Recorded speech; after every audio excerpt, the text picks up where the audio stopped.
Today's episode was filmed before the tragic news of Johnny and Matthew Gaudreau passing away in their hometown of New Jersey. The Let's Go Blues radio family just wanted to pass along its heartfelt condolences to the Gaudreau family as well as anyone else impacted by this loss. We're so sorry to the Blue Jackets organization, the Blue Jackets fans, and then, of course, anyone who knew Johnny and Matthew. We dedicate this show to their memories, and just know that their memories will live on forever.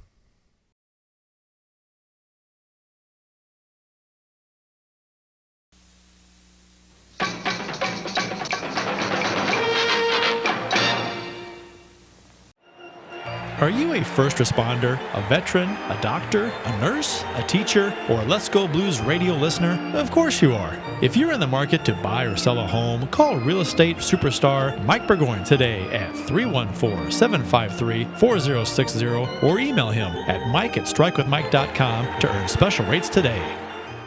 A proven winner on the hockey rink, Joe Wolf knows what it takes to be the best. That's why he has the best rates in the area and only has rave reviews of his work with Wolf Power Washing. Get that siding back to its original color with Joe. Call him at 314-420-5434. That's 314-420-5434. And starting on defense, from St. Charles, Missouri, number 94, Jeff Ponder. Hello, and thanks for tuning in to Let's Go Blues Radio. This is Season 13, Episode 46, the Roman Polak episode of the original and longest-running St. Louis Blues hockey podcast. This is episode number 477 all-time. Support for Let's Go Blues Radio is brought to you in part by Mike Burgoyne of Real Brokerage Realty. Contact Mike at mike@strikewithmike.com or call him at 314-753-4060 and get started selling your current home or buying a new home today. And by Wolf Power Washing. If you're in the St. Louis area and need the services of a professional power washer, Joe Wolf is your guy. Call him at 314-420-5434 and get the best prices in the area. Some personal news to start. I have COVID again. Wonderful stuff. It's still a thing, folks. 2024, we are still dealing with COVID. Not nearly as bad as it was, obviously, but this is my third bout with COVID. It still sucks. I mean, it's not what it was the first time I had it. It's mostly fatigue, a lot of congestion. I did have a fever that reached 104 the other day. Which was awful, but that only lasted for about an hour. Body aches, body chills, some of that, and it comes and goes. The worst part, honestly, is just like I'll have a moment like right now. I feel fine. I've got a little bit of congestion right now, but otherwise I just feel a little blah, a little tired, but I'm fine.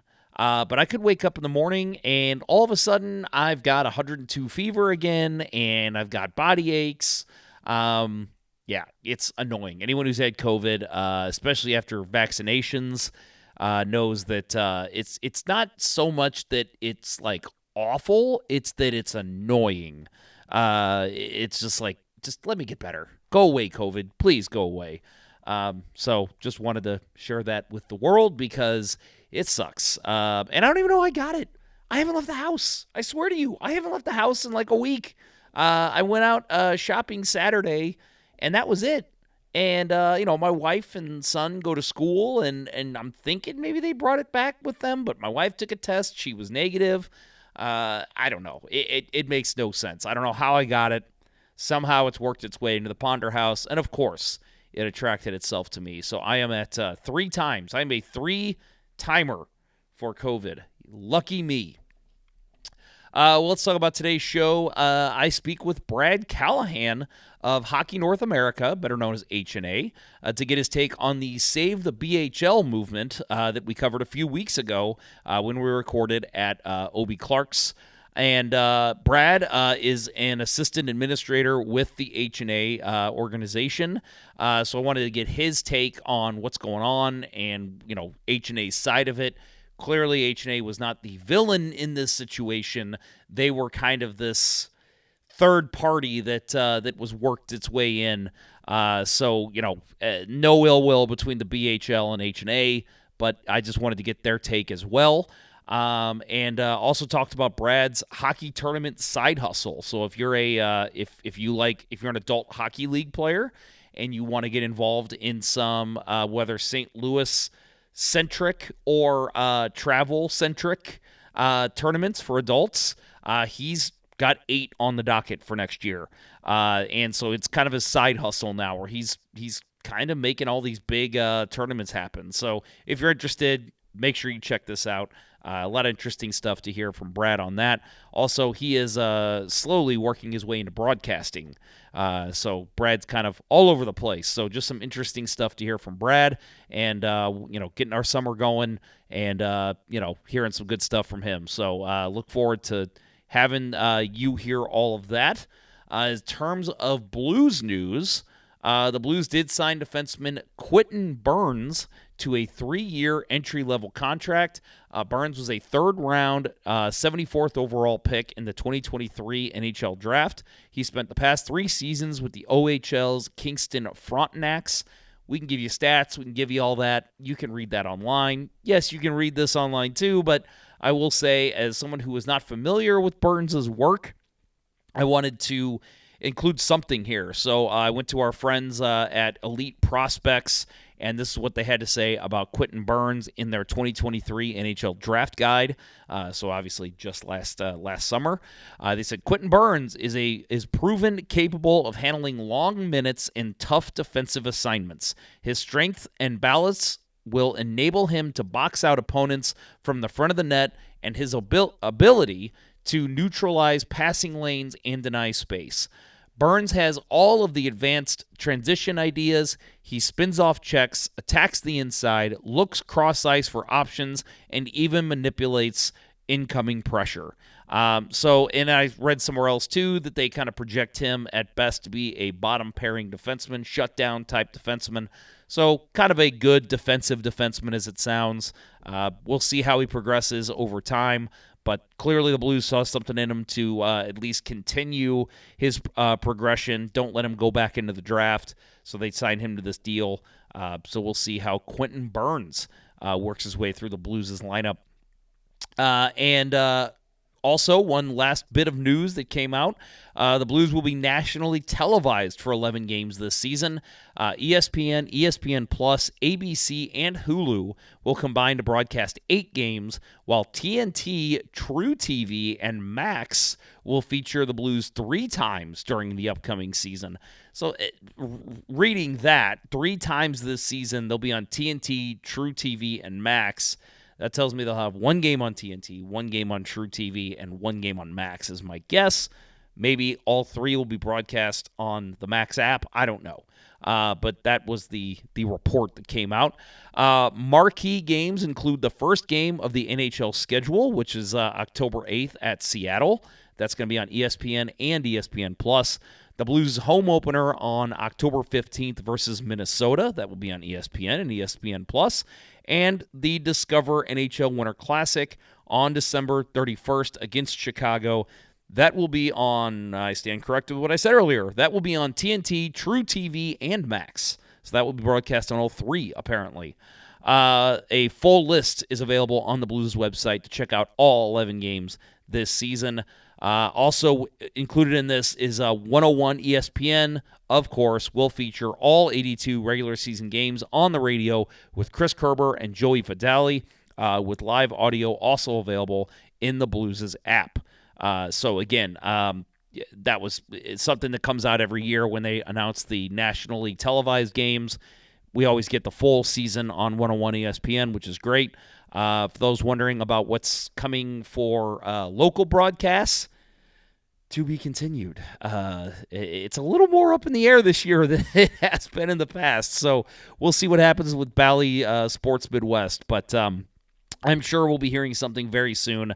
Don't know if anyone else saw it. Anaheim, the Ducks, they announced actually that they are going to be doing a free streaming service for all of their fans, for fans to check out their games because they're apparently leaving Bally Sports West. So we'll see. Maybe something along the lines of that, which I know people would love, a free service to watch the Blues. That would be incredible. But I don't for sure know that would be a viable option for the Blues. We'll see. But interesting to see what other teams are starting to do with Bally Sports kind of on the way out in covering professional sports. So again, we will talk with Brad here in a couple minutes. First, let's hear from our wonderful sponsors. Thanks for listening. You are listening to Let's Go Blues Radio. We'll return after these messages. As a hockey player, Mike Burgoyne knows a thing or two about making the perfect play. And when it comes to real estate, he's always ready to score the winning goal for his clients. If you're a first responder, a veteran, a doctor, a nurse, a teacher, or a Let's Go Blues radio listener looking to score the home of your dreams, you'll receive special rates with Mike. Go ahead, shoot some questions his way, and he'll have the answer quicker than Curtis Joseph on a breakaway. Curtis Joseph got the paddle down! Any barriers? Mike will mow them down like Chris Pronger in front of the net. He'll score you your dream home or sell your existing home faster than a Brett Hall one-timer. Put past the Hall, he shoots, he scores! See Burgoyne's real estate prowess in action today by emailing him at mike@strikewithmike.com or by calling 314-753-4060. That email again is mike@strikewithmike.com, and that phone number is 314-753-4060. Getting Mike Burgoyne on your team will be the boost your power play needs. Well, honey, I just priced the power washing for the house, and I think we should just move and condemn this place. It'll be cheaper. Did you try Wolf Power Washing? Who? Oh, I just saw this guy win the Stanley Ponder Cup Memorial Tournament and thought he was attractive, so I looked him up on social media, and it turns out he's the owner and proprietor of Wolf Power Washing. He claims he has the best prices in town. But does he use non-flammable, non-toxic chemicals that are safe for Wolfie and our son, Little Magnus? Yes, he ensures there'll be no residue left behind, and he doesn't use any volatile vapors. Well, this fella sounds like a dream. I just wish I knew how to contact him. Oh, I know how. You can reach him at 314-420-5434. 314-420-5434, and his name is Joe Wolf of Wolf Power Washing? That's right. But how did you know his number so quickly? I'll never tell. Wait, what? That's Wolf Power Washing at 314-420-5434. And make sure to tell him Let's Go Blues Radio sent you. And now, back to Let's Go Blues Radio, the longest running St. Louis Blues podcast with Price, Ponder, and Day.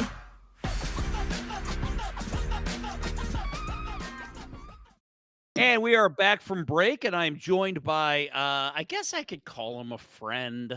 I'll be nice and say he's a friend. Brad Callahan of H&A. So we're going to talk about H&A, the whole Brentwood BHL thing, but also H&A in general, Hockey North America. It's a very big beer league, men's league, whatever you want to call it, group that is all over. It's not just in St. Louis.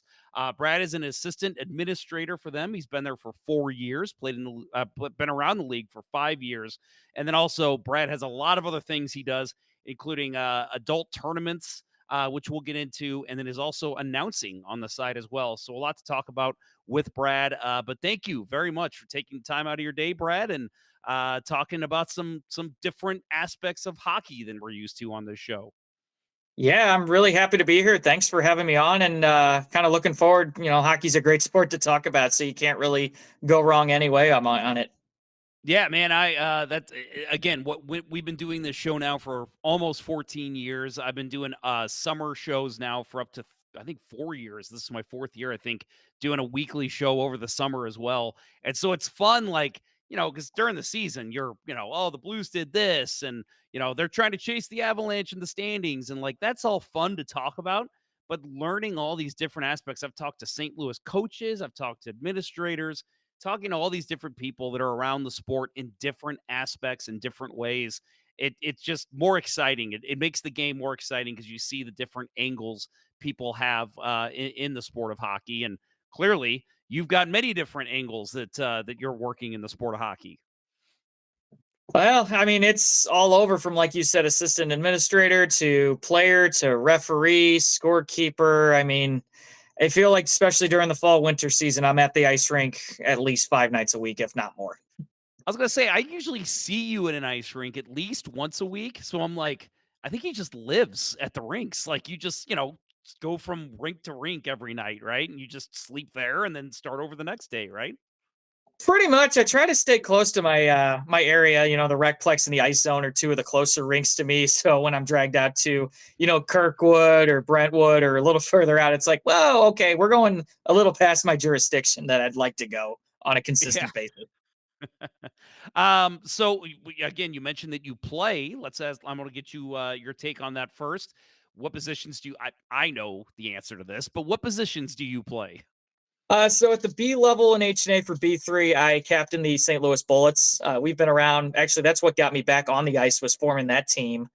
And then 4 years ago, well, this will be our fourth season. During COVID, I had a bunch of guys who were just fresh out of like ball hockey and maybe a little roller and wanted to get into ice as well. And I'd been wanting to play goalie for a long time on the ice. So we put together a second team. I kind of started putting it together once we got a little more established. I gave the reins over to Drew Cusimano so I could focus more on stopping the puck than trying to run lines as a goalie. It does not go well at all. No, I would imagine not. As a captain of my team, rolling lines and stuff, I can only imagine trying to do that from the crease. That seems almost impossible. So yeah, you've only played goal now for a couple of years. Do you feel like you're improving, or do you think that at your age you've just kind of plateaued? I mean, I got better as the first couple years as it went on, but I definitely think between just the bad knee I've got that I've been fighting for years and all the other injuries and stuff like that, I definitely think I've plateaued to an extent. I think it's like any goalie from NHL to Pee Wee. They might have a great night in net. There's a night they'll let in 4 goals on 10 shots, and everyone wonders what in the world happened. Yep. Oh yeah. I know how that goes. I mean, we've seen Jordan Binnington have, a night where he'll stop 41 pucks and then the next night he'll give up 4 goals on 12 shots. And it's just, what is going on here? So, yeah, I think even the pros would be able to relate to that. The goalies are a special breed of human. That's really the best way that a lot of people put it. They are. I've had buddies tell me there's like, I don't know what in the right mind thinks you're okay putting gear on and sitting in front of a hard frozen rubber puck just launched at you as many times as possible in an hour. I have said that to goalies and we co-host on the show, Bill Day. I'm like, why? Why do you want to have a puck shot at you? A frozen vulcanized rubber. That makes no sense to me. No, I hate when I get hit with the puck. I've seen you as a ref when you're playing, you take a shot in the back of the leg and all I'm hearing you is screaming, ow, ow, as you continuously skate off the ice. Yep, that did happen recently in a game you refed. I took a shot in the back of the leg, and it's funny because people are always like, the teammates that give me trouble. They're like, "Well, you shouldn't be blocking pucks with the back of your leg." I'm like, "No shit, Sherlock. You think I meant to do that?" It wasn't So Brad, trying to, it just happened. yeah, sometimes the puck, it doesn't go exactly where you think it's gonna go all the time, especially with deflections and boards and all that. So yeah, it's sometimes it just ricochets and hits you in a weird spot. Very unfortunately. Um, I wanted to talk to you. First of all, we had on our show a couple weeks ago. Episode was titled "Save the BHL." And we had a couple guys from the BHL on. And for those who don't know, it's the Brentwood Hockey League, also known as the Beer Hockey League. Some people like to call it. They were losing their ice time because Brentwood had, the rumors were that H&A was going to be taking over that ice time. So these gentlemen were concerned that they were going to be losing their ice time. The BHL had been around since the 80s. And, and if you listen to that episode, you'll know they did not consider H&A the bad guys, not one bit. They respected the league and said, yeah, it's not for us. They play on different nights, different rinks. So we don't want to have to participate in that. Their beef was more with the city of Brentwood, but I wanted to have you on, Brad, as an assistant administrator to kind of say like how the BHL and well, I guess more Brentwood ice rink and H&A, like how did that whole conversation start where that even became an issue for the guys from the BHL? Yeah, so we got reached out to back in the middle of May. I can't remember the exact date, May 11th or May 12th, something on the lines of that. And it was from Brad Barbo, who I've seen the last episode with Caleb, and I forget who else was on. Um, and they mentioned Brad Barbo on multiple different occasions about it. And so he reached out to us. And, H&A is always looking to expand. We love the earlier slots. And we were like, well, yeah, we're heavily interested. And I do remember specifically, I asked just, what was the reasoning behind wanting to sell the ice? And from what he told me, that the league was falling apart.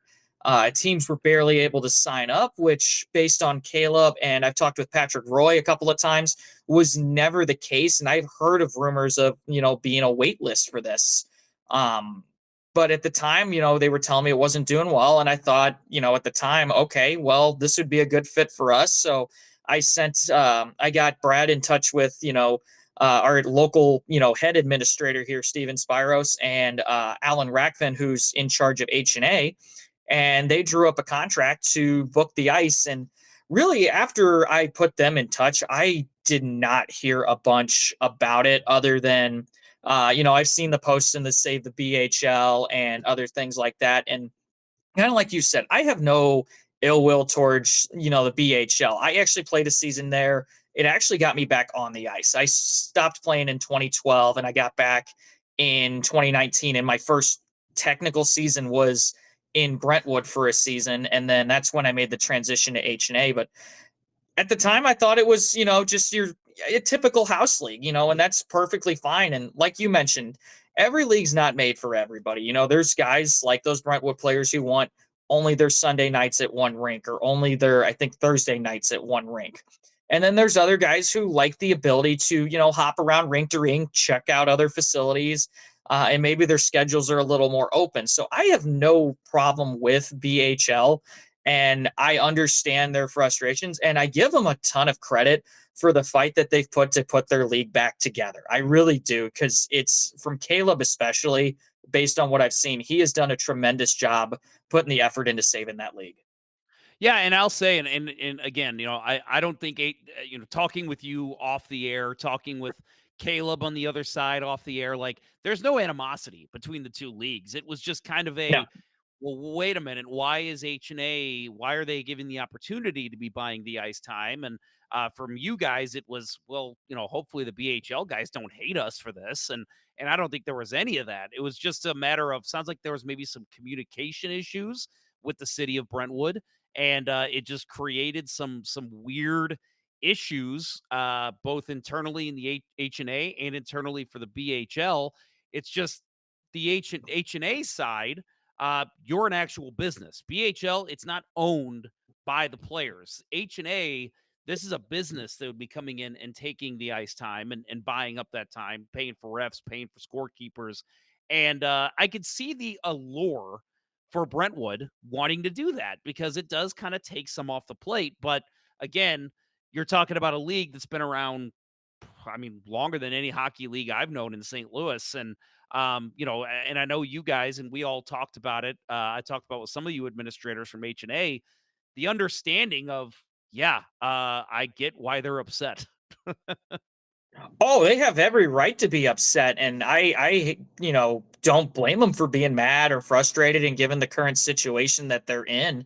And, they've been around since, I can't remember the exact date. It was sometime in the early to mid 80s. And H&A came to St. Louis in 1993. And so we've been around here for about 30, 31 years. So these are the two oldest leagues in the area. Obviously, you have Arch, which has been around for, I think, about 10 years.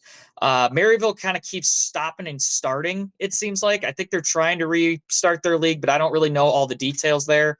And then obviously Centene with the brand new rink. So, there's multiple options, which I think is great to have.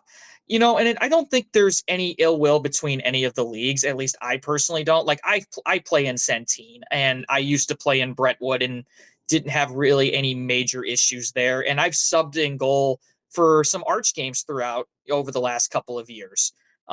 So like I've gotten a chance to experience it all, and I think every league has its benefits, has its downsides. And for Brentwood, their biggest pull was how long it's been around, the commodity of that group that's together, and consistent night, consistent rink all the time. And I know, like they mentioned, they love going to like OB Clark's, which is where you guys were for their episode. Mhm. And I don't blame them because it's a 2-block drive down the street right after their game. Yeah. Oh, and I'll tell you, when the talk was that H&A might be getting those rink times, I told my teammates about it, and they were stoked. They were like, "Wait, so we get to go to OBs after games now?" And I'm like, "That would be awesome." Like, and I do think, and that was kind of, I think, one of the big things the BHL guys wanted to make sure to stress was, hey, we're guaranteeing that we're bringing business into OB Clark's, but I'll say from the H&A side as a player, I can't guarantee every team would be like my team, but I'll tell you right now, my team, we get done with the game at 8 o'clock, 8:30, 9 o'clock. We're heading straight over to OB Clark's because that is the hockey bar in St. Louis. Oh, and both of my teams have full intention of, if, we have a game on a Thursday night, like I think the times they offered us were like either 7:30 and 9 or 8 and 9:30 or whatever it may be. Um, our teams were going to go to the bar, and, H&A has a captain's meeting before the season. And myself and Rick Whitmore, who's also one of the assistant administrators, have both said we were going to talk to everybody about, hey, if you have the Brentwood games, go over to the bar, because let's be real, I love having beers in the parking lot with everybody after a game. But dude, when you get to those dog days in December and January and early February, where it's 5 degrees out at 11 o'clock at night, that heated patio on the back sounds really nice at about that time. Yeah, I remember there was we had a game. It was like 2 or 3 days before a bunch of us were taking off for Christmas, and we had like an early game at the Recplex. It was like 7:30, and we were like, "Oh, that's going to be perfect. We can all hang out and have some beers after." Yeah, but the weather was like -2. And we were like, "Nope, everybody's going home." So, yeah, it would have been great having like an OB Clark's right there to go to after the game. Yeah, and there is a couple bar. I live in the St. Peter's area, so there's a couple bars that aren't too far from there. Like I'd say maybe triple the distance between Brentwood and OB Clark's. Like there's a couple if you just head right down the road. There is a couple available there, but they're not hockey bars. And OB Clark's has been a huge establishment around here for so many years, and I think it's really cool. And I go there all the time, and I live a half hour from there. Like I try to Yeah. get up there as much as I can because I got buddies on both of my teams that live out in that area. So it's really not just a cool experience. And I wish at the time when the Blues won the cup, I got to experience that. I don't know if you were there, but that was one of the wildest scenes I'd ever seen in my life. Yes, a shirtless Pat Maroon walking around with a cup. You gotta love it. Oh man, looks like a beer leaguer for sure.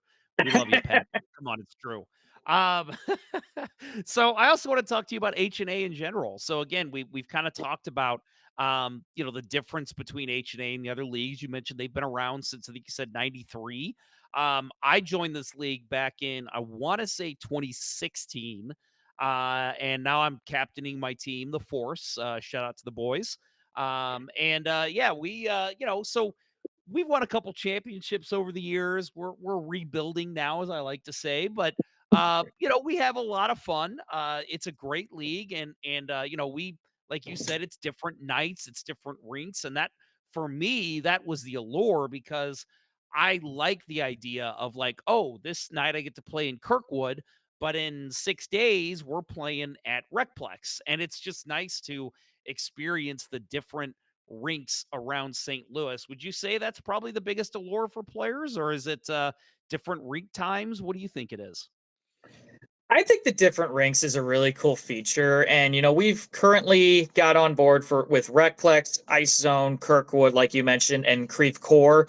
And then we started playing at Chesterfield last year as well. And I'm always open to expanding, and I'd love to, add more facilities to that. Because one thing it does is it generates, the ability for people to have maybe closer games to their homes. Like, if you have the same rink, whether it be Brentwood or Centene, some of those guys live in Illinois, or some of those guys live in like Troy, Missouri, which is like 45 minutes west of where I'm at.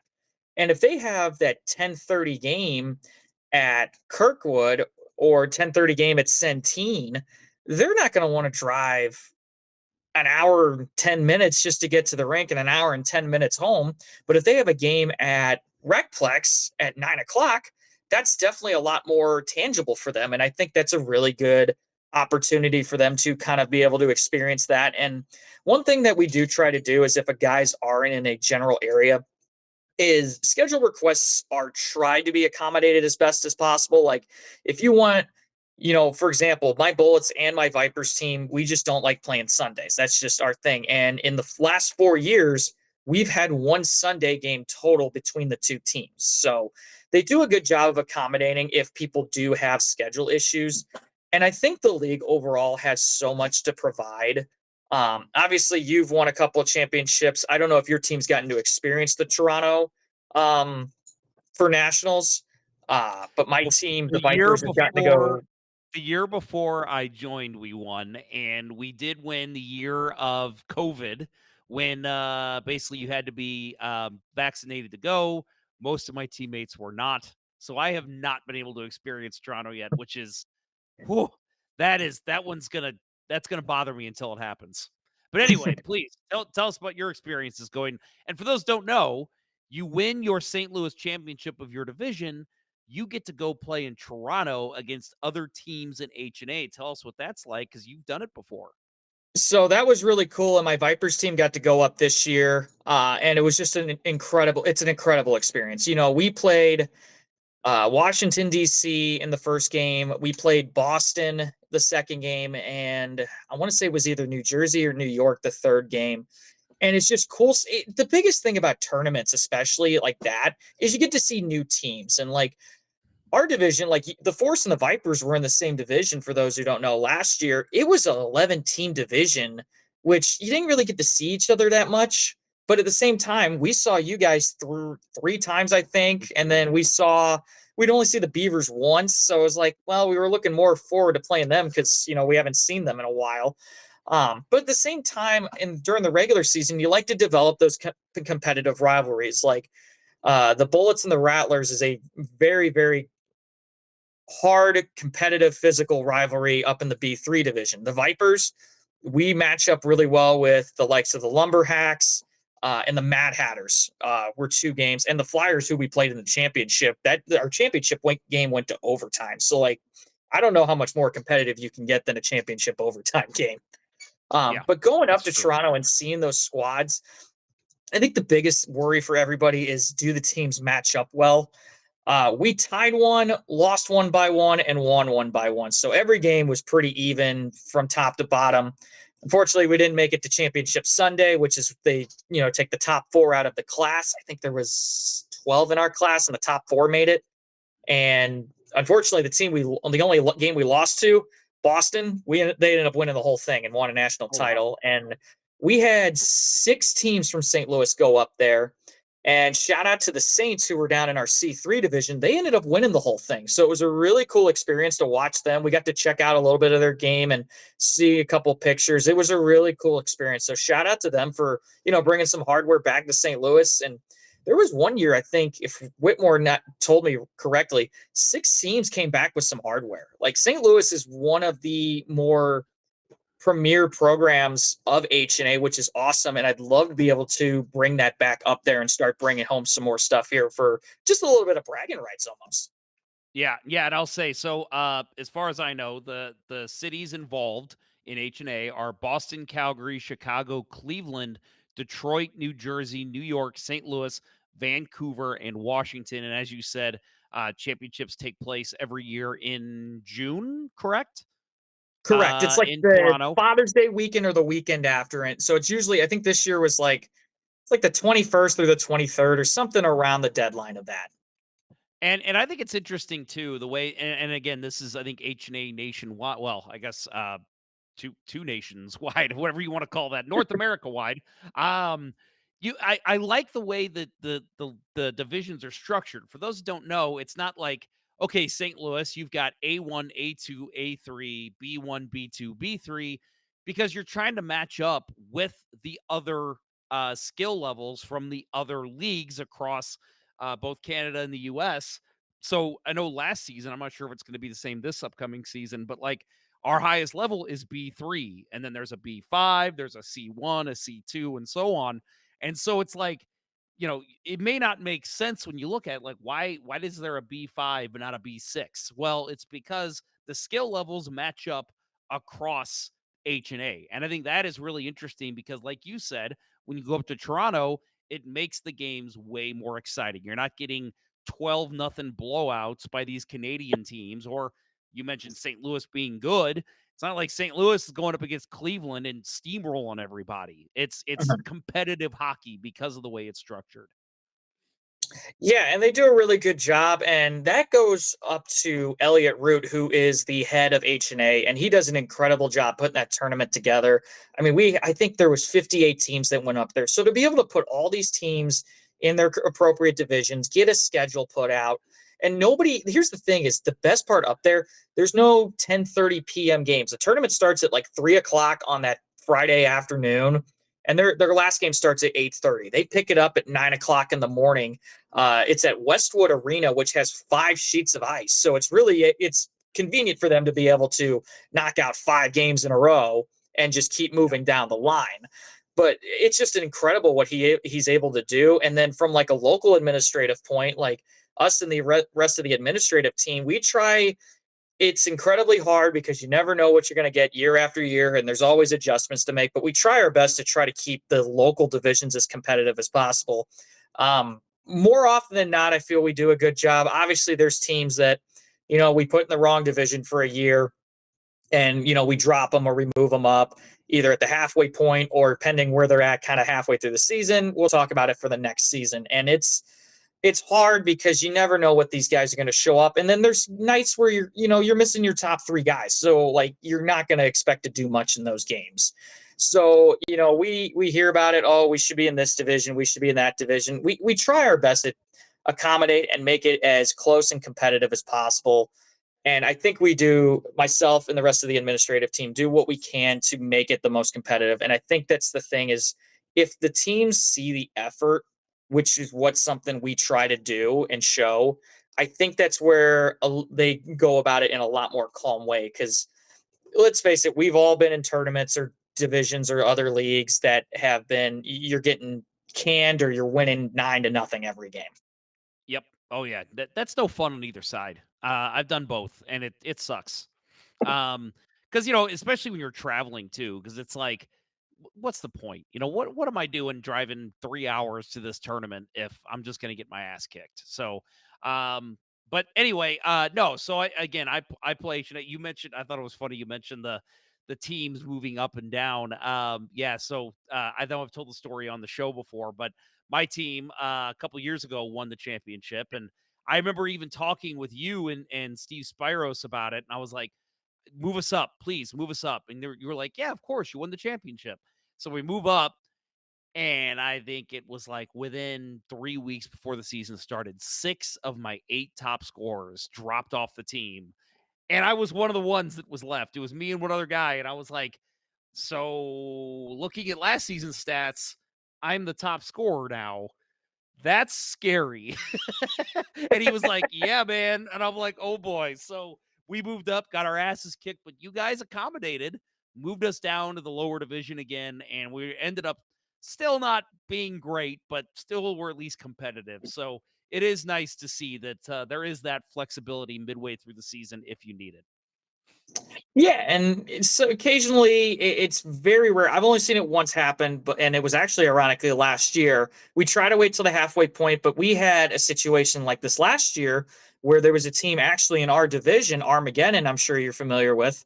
I mean, they ran ransack over everybody. Like I was seeing scores of 12-2, 12-0, 10-1. We played them. And I had one of the other administrators actually keep the game because it was just open a couple days prior. I'm like, hey, can you do this so we can watch it? Just that way we have something to present. And he said, sure. And we ended up losing 6-1, I think. It was not as bad as some of the other scores, but the shots on goal were awful. I'm pretty sure if I remember correctly, it was like 55-21. And it was just, I was dead after that game. I'm pretty sure I laid down in the locker room for like 20 minutes before I even started changing. And I'm like, I'm not moving for a minute. I've And seen that with goalies.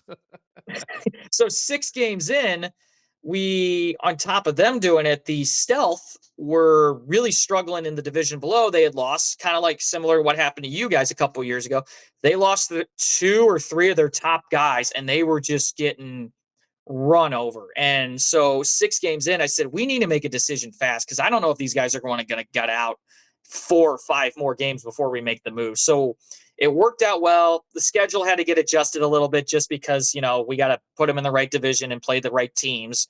But I think we only had to move a couple of days around, and we gave them well enough notice. So I think we did a good job of handling that situation. And it ended up working out well as both teams. I mean, the team, the Armageddon team that was running roughshod in our division, they ended up winning the next division above anyway. So it's like, well, you were supposed to be there to begin with. Yep. Yeah. No doubt. Yeah.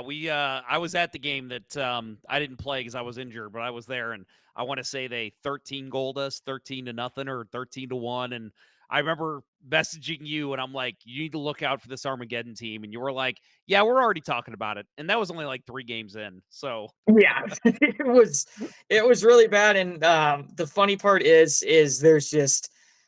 there's teams that are just like that. There's teams that try to play too low. And to be honest, I don't get the fun out of it. We talked a little bit earlier about, it's not fun winning 9-0. It's not fun losing 12-0. I enjoy the games. Heck, my team had a playoff game this year. And this is a rule I'd love to change in H&A if I were ever able to make some kind of control over this. We had a playoff game end in a tie. So how it worked is they did the 5-minute overtime. Nobody scored. So it goes to a 5-man shootout. And ended up tied after the 5-man. So you cut off the 5th guy and you go to 4-man shootout. It's tied after 4. Same thing. Cut it down, go to 3. Same thing. Was still tied. We got all the way down to 1 shooter each. Neither of them scored. It was a tie after 1. The rule indicates after that point that the team that had the better record in the regular season gets the win. And I think it's happened from what I was told by Spyros, I think it's happened 3 times in 20 years. So it's a very rare rule, but obviously the Mad Hatters were not happy about the result of it. But I mean, it's the rule. It's something I would love to change because regardless, the way we won was kind of, take it with a little bit of a grain of salt, but those are the games you want to see. Competitive games going, maybe not 15-round shootouts. That was exhausting, but yes. Games that are tight. And then our other playoff game went to overtime as well. So like, what a way to just be competitive, and they keep you more into the game and they're more exciting. Yep. Yeah, I'll admit, we've had games like that where, actually one of the other times it happened was with my team. We won a championship summer because so we were at that time they didn't do shootout. It was we're going to do a 5-minute stop clock overtime, and if you lose, you or basically, I mean, if you're tied after that, the win goes to the team with the better record. We were the team with the lower record. So we had actually killed off a penalty in overtime, and we had about 1 minute left, and we were like, guys, we have to win. Like, we have to pull the goalie if it comes down to it. So we had a face off with 5 seconds left. We scored with 2 seconds left on the clock. And my goalie told me at the time, he goes, I've never won a game sitting on the bench. And I thought about it. I'm like, that most goalies, if obviously backup's different, but that's probably true with most goalies. Like, why would you win a game while you've got your goalie pulled?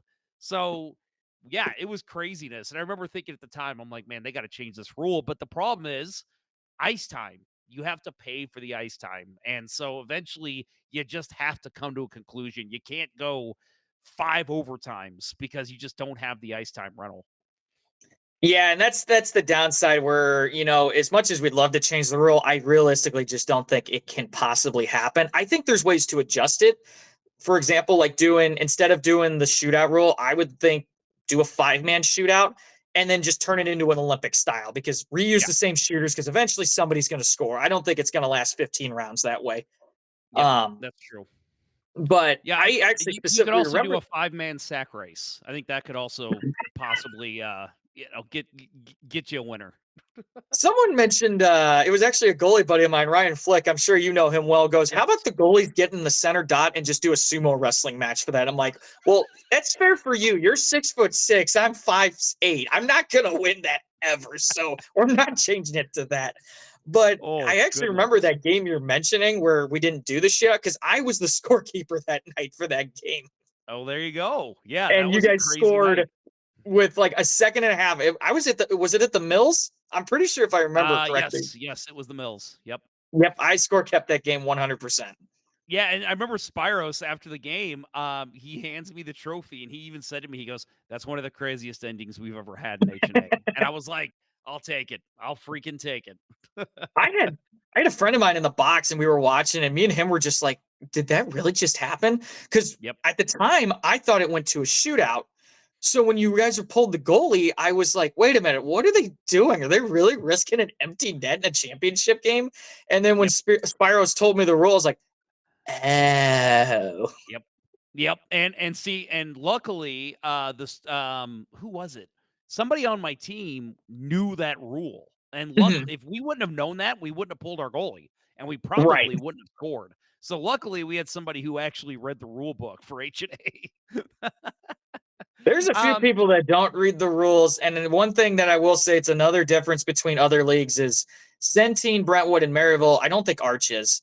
They're under USA Hockey. So they have to abide by those rules. They can have their own little twists to them, but they have to pretty much go by that standard rule book just for the sake of officiating. H&A doesn't go by that. And there's a few different rules. Like the blue line icing might be my favorite just because it helps the game flow go better. Then there's like the difference between a game ejection and a game misconduct. An ejection just sends you home for the night. A game misconduct will result in a suspension. Just little twerks and like that rule. The equipment's a little more strict. We actually, I'm sure you remember them today, where you had to have matching pants and helmets.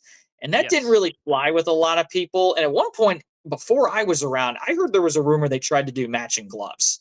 And that was just never going to fly because that's $180 a pair for people. And unless you're going to play it again and buying the cheap pair for $20 off the used sale sign.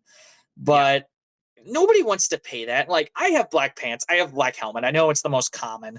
But like, and the one thing I do like is it did look professional and it looked a lot nicer on the ice. But you know, there's people that have navy. It's not that far off. I get that. People have white helmets. That's really not the big deal. I think the one that really, I wouldn't even say it bugs me. The one I think that it just didn't look good is if you see somebody with like a red jersey and red socks and they're wearing green pants. It's like, what are you doing? Like, put something a little better on. It looks kind of tacky. So I understand why they got rid of the rule, and I'm not against getting rid of that rule. And then you have the helmet rule where, I think anybody who doesn't wear any kind of shield is a moron. Like it's a lot of risk. If you want to do it, knock yourself out, be my guest. But in H&A, you have to have a half shield. And then you obviously have to have an ear flaps, which I personally think might be the dumbest rule in the world, because I'm sure you've noticed those ear flaps. I actually got one on my desk here. They're made out of a little piece of plastic. Yeah. And they don't protect you. I had one of my best friends take a puck in the ear with ear guards on, and his whole ear was like gashed open, and it wouldn't have made any difference if it was there or not. And I think the thing that bugs me the most is there's teams out there, if they see a guy that's not wearing ear flaps, they start crying to the officials over it. It's like, you guys are in, anywhere from, there's guys in our 20s in this league, and there's guys all the way up to 50s. Let them play without the ear flaps. It doesn't matter. Like, the scorekeeper isn't supposed to be the one who reports that. We don't need players crying to referees over that. And there's a couple of teams that do that around here. And it's like, guys, really? You're acting like 5-year-olds, basically tattletaling. So it's just something that bugs me personally. I've actually seen somebody got slammed into the boards just because he was like flying to try and get back, and he slammed his own body into the boards. He hit his helmet, and the freaking ear flap cut in half, and half of it just falls right off. And it was just like, wow, if that would have been a puck or a stick, that wouldn't have mattered. Like, that being there didn't matter. No, they're super flimsy. They're, like I said, it's like almost a rubber plastic combo. And I think it's something, and I've actually talked with Elliot, the head, like I said, the head of H&A. St. Louis is one of only 2 cities that actually still enforces that rule anymore. It's us, and I think it's the city of New Jersey or New York, one of the two. He couldn't remember. I've had this conversation with him. So I think it's something that if most of the admin board's on board with it, which I think we are, I think it's something that will go away in the next couple of years, hopefully. It's good to know. I'll bring it up at the next captain's meeting. How about that? It's been a hot topic at a lot of those meetings lately. Yes. Yep. Well, I want to talk to you too about something you're kind of doing on the side. And I think I'm going to guess you started doing it as fun, but now it's kind of taken off. You're doing a lot of adult hockey tournaments. And so it started with one that a lot of people in the area know, Hotter Than Hell, a great St. Louis summer hockey tournament. But you're doing them now, and you can find them all over at Cali-Tourneys.com, and Cali is spelled Cally. Yeah, tell us a little bit about Cali Tourneys and the kind of tournaments you hold. So the original idea, actually, it was supposed to only be a one-time thing. So in 2022, I got married, and when we were trying to save up money for the wedding, we were just trying to think of extra side gigs. And there was an old tournament company that ran around here for a while, and they just didn't want to run tournaments anymore, and they kind of fizzled out essentially.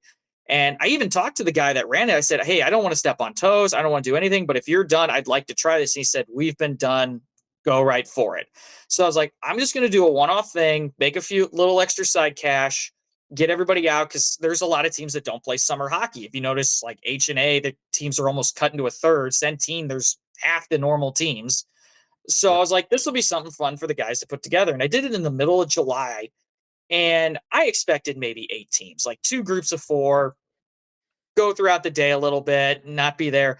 We had 16 teams our first tournament. We had 4 groups of 4. Games were super even. 3 of the 4 championship games went to overtime, and the other game was a 2-goal game. And the Hotter Than Hell one is going to always be, quote unquote, the staple of the flagship of the business, because what we do is, Maryville agrees to this. After every game, there's a cooler of beer in your locker room ready to start drinking. And we run that every game. It's exhausting at the end, because it's like, oh, hold on, we got to grab the cooler out, bring it back in, see if they left any, fill it up with the right amount of beer per roster. I think we put like 16 beers in for each game or something like that. And if you have a roster of 20, I'm sorry, I'm not putting more in there for you. But it blew up really quickly. And I was like, I did not expect it. And what we ended up doing is I had a bunch of people ask me, like, are you going to do this? Are you going to keep doing this? I'm like, I haven't really thought about it yet. So I took some time. I got married a couple of months later, went on my honeymoon, and towards November, December, people started asking, hey, are you going to do this again next year? And I was like, I'll give it another crack, see what we come up with. And, if it's the same level, maybe make this a yearly thing. Well, the next season, it went from 16 to 23 teams, and it got overfilled where Maryville had a couple slots that were taken that were just miscommunicated and not on the thing. I had to move a couple games to a different rink just to make sure we had them covered. And it was incredible how much it blew up, and everybody was just excited. People were fighting for registration spots. And my buddy Tyler, who helped me out the second one, he wasn't around for the first event. He wanted to help out in the second. Me and him got to thinking maybe grow this a little bit. So we did a fall tournament last year, which is coming up, our fall brawl at the end of September. Spots are still open. And it was a smaller tournament. I think it had 11 teams last year, 10 or 11. But it's right before the fall season gets going and everybody can get geared up and warmed up because, like the people who don't play. And then we started expanding. I had a team in town last year from Evansville, Indiana, and one of them happens to be the rink owner at Swander Ice. His name's Nick Perriman. He's a great guy. He wanted to bring a tournament to Evansville. So we had our first out-of-town tournament this year in early June. It was actually a couple weeks before Toronto. And it was a smaller event because it's still, getting the ground off it. And unfortunately for me, I don't really know the out-of-town markets yet. I'm still getting to learn all of them. But we got into the idea of maybe we've got 8 on the books next year. It's going to be an insane year. We've got cities. We're going back to Evansville. Kansas City just opened a brand new facility. We're going to go out for a tournament there. We're going to Chicago, Illinois, where the Blackhawks practice facility is, which I'm really excited. And then we're going to Clarksville, Tennessee next year as well. Hard to get into Nashville, I found out. I thought about going to the big city where everybody loves to go. It's actually my favorite city to travel to personally, but their ice rinks are booked out 3-4 years in advance. So I don't know. Wow. It's incredible how booked up they are. So we've been traveling, and we're going to Oklahoma City next year. We just got that tournament finalized, and I found out that Oklahoma's a big hockey market. So I'm really excited and curious to see how that market is. And one thing I would love for these St. Louis teams to do, a lot of them play, as shout outs to teams like OB Clarks plays in almost every tournament local here. The Centene OB Clarks. I don't know anybody on the other one. The Wombats are like an Illinois team. They come in almost every tournament. My two teams pretty much playing every single one. There's an Ironman team that's a really good group of guys. They come to every St. Louis tournament. I want to get them to start traveling to one or two of the events out of town a year. And I get it. People have families. People have stuff going on. It's hard to, get that week in advance. But I think with the head of schedule, the biggest thing I hear is about tournaments is people want to see new teams. Well, if all the local teams are playing, you're going to run into teams you've seen before. If you start traveling and go outside, Evansville's 3 hours from here. Kansas City, we know, is 3.5. Chicago's 5, maybe a little bit less, depending on how fast you drive. You're going to see a lot of different faces in those teams. And I think it's what's going to help not only grow the St. Louis community, but grow hockey as a whole across the Midwest. Yeah, and that's what we want. I mean, look at State Wars, which is the roller hockey tournament. Getting teams from all over to just travel for those tournaments is huge for the sport of hockey. So seeing it with ice hockey, that's something you just want to see. So 8 tournaments next year, dude, that's fantastic. I knew that this was like a newer kind of venture for you. I didn't realize it was booming that much. So congratulations. And Cali-Tourneys.com. Check that out if you're interested in either playing in a St. Louis tournament or traveling to another Midwest city, which is really awesome. I didn't realize you were going to Kansas City at the new facility. I heard that place is supposed to be state of the art. That's really cool, man. It is actually, and the funny part is we've actually, I've actually been the one reaching out to all these rinks, checking out. The biggest thing's trying to find rinks with 2 sheets, because you don't want to have one with just 1 sheet. Otherwise, you're very limited to what you can bring in. This facility found us somehow, which was really cool. And Simon's the guy's name, and he's a really cool guy. He's going to be the general manager there. I think it's slated to open here very soon, if I'm not mistaken. So we're going out there in August. We're going to have a full calendar slated out after Fall Brawl. October, November, we're going to work on finalizing our schedule, getting the details. And speaking of Tyler Henson's done an incredible job being my director. And I also want to give 2 shout outs to Austin Hilsing and Chris Merriman. They've done an incredible job. Both are guys you've seen on my Vipers teams. Yep, they do an incredible job helping run beer, scorekeeping. There's plenty more guys that help out with this. It's not just a 1-man team or a 2-man. This doesn't happen without them. And I always try to make sure they get to travel with me. Austin and Jared Wenzel got to come out with me to Evansville, and the company covers the stay, the travel, all that kind of stuff. And they just have an absolute blast being in. And I'm really excited to see where this takes off next year. Yeah, that's awesome, man. We'll have to check in with you next summer to see how things are going. That's fantastic. So, H&A admin, you are doing your own tournaments. You're also doing broadcasting. Tell me about that.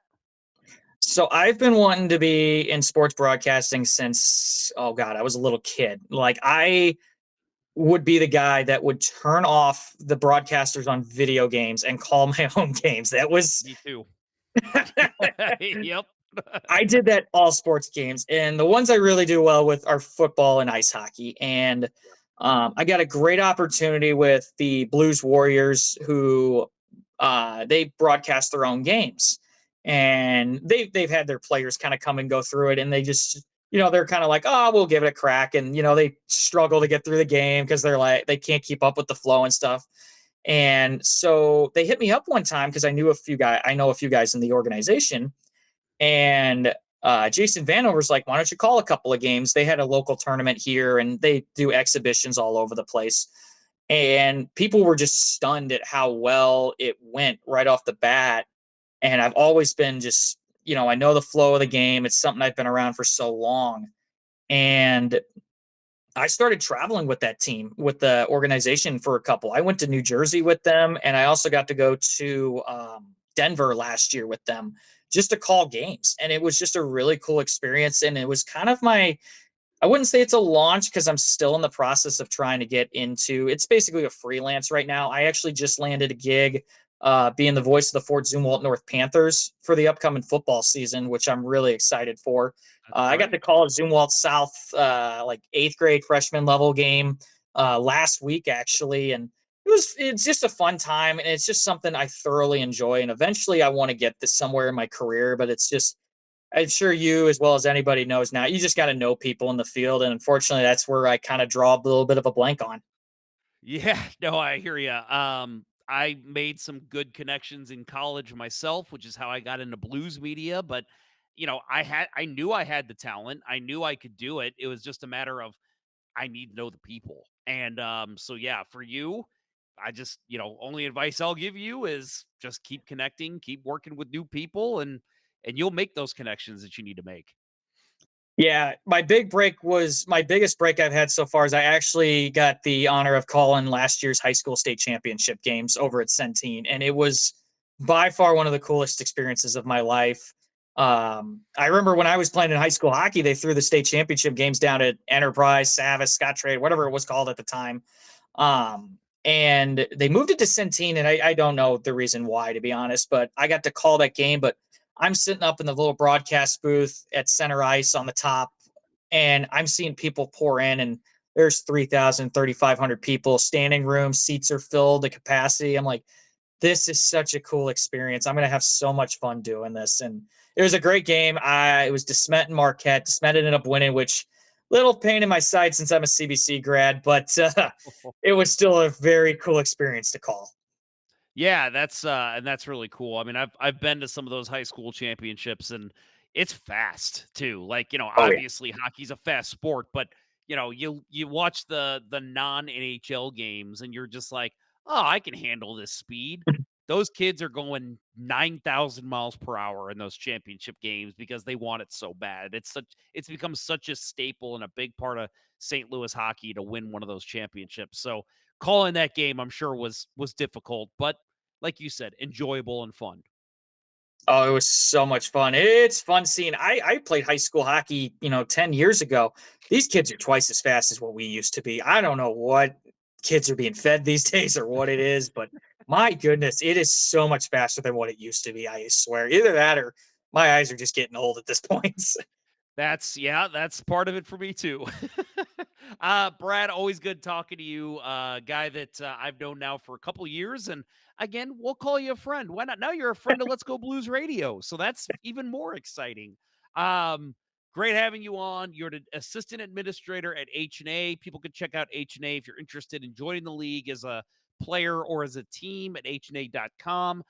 You can check out Brad's hockey tournaments at cali-tourneys.com. And again, you can message him directly. You said your Facebook is good and your cell phone, both on the website. People can find if they have questions. Yeah, best of luck to you in your broadcasting career. I know it's a very exciting time. Calling hockey is hard to do. So if you can do it, go for it because you've got to be quick-witted and you have to have good eyes to do it. So if you can do it, keep going, man. It's a hard thing to do. Well, Jeff, thank you so much for having me on. It was always great talking to you. Like you said, we've known each other for a couple of years now, and you always put together a great hockey team with the Force. I love, playing against you guys and seeing you guys out there, whether it's a ref, a scorekeeper, or if I'm just scoping out games and just making sure everything's running smooth. But it's always good seeing you, and it was great talking to you, and I really appreciate you having me on. Of course. Yep. And again, hna.com, cali-tourneys.com. That is Brad Callahan. Thanks again, Brad. Thanks, Jeff. Take care. Yep. Well, I again want to thank Brad for coming on. I've known Brad for a couple of years now and a very knowledgeable guy about the sport of hockey. So really appreciate him taking time out of his day to join us on Let's Go Blues Radio. And as I said, become a friend of Let's Go Blues Radio. Next week, we will have Bill, hopefully, to talk about his latest showing in net. About a month ago now, we rented out a rink, and we didn't do a full scrimmage. We just kind of had a shoot-around fun time with Bill. Me and a couple of our sponsors and then a couple of friends of ours all came, and we just kind of ran some drills and did like breakaways and 2-on-1s and, fun stuff like that. Just got full video of it, and so we'll be talking through that, and we'll have Bill back to talk about his progression in getting back in net. So always love doing these shows. I mean, this will only be our second one that we've done like this, but that first one was a lot of fun, and doing the shoot-around was an absolute blast. So hopefully the next time I talk to you, I will be COVID-free. We'll see, because I am getting annoyed by this. So that'll do it for today's show. Support for Let's Go Blues Radio is brought to you in part by Mike Burgoyne from Real Brokerage Realty. Email him at mike@strikewithmike.com today for all of your home buying and selling needs. That's mike@strikewithmike.com. And by Wolf Power Washing, St. Louis's premier power washing company with the best rates in town. Call Joe Wolf at 314-420-5434 and get the best looking and greatest power washer in the area. That's 314-420-5434. That'll do it for episode 46 of season 13 of the original St. Louis Blues hockey podcast, Let's Go Blues Radio. Thank you so much for tuning in, and have a great week, everyone. For Kurt Price and Bill Day, I'm Jeff Ponder, and I'll talk with you next time. This was Let's Go Blues Radio. Until next time, everyone, go away, COVID. Let's go Blues.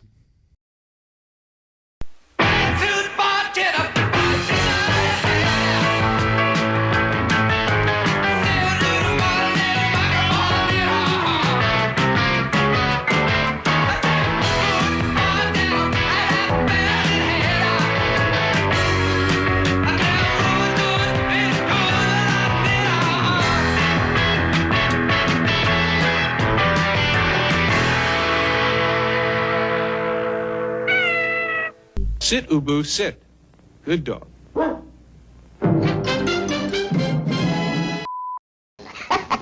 You thought I was going to say, son of a bitch, didn't you?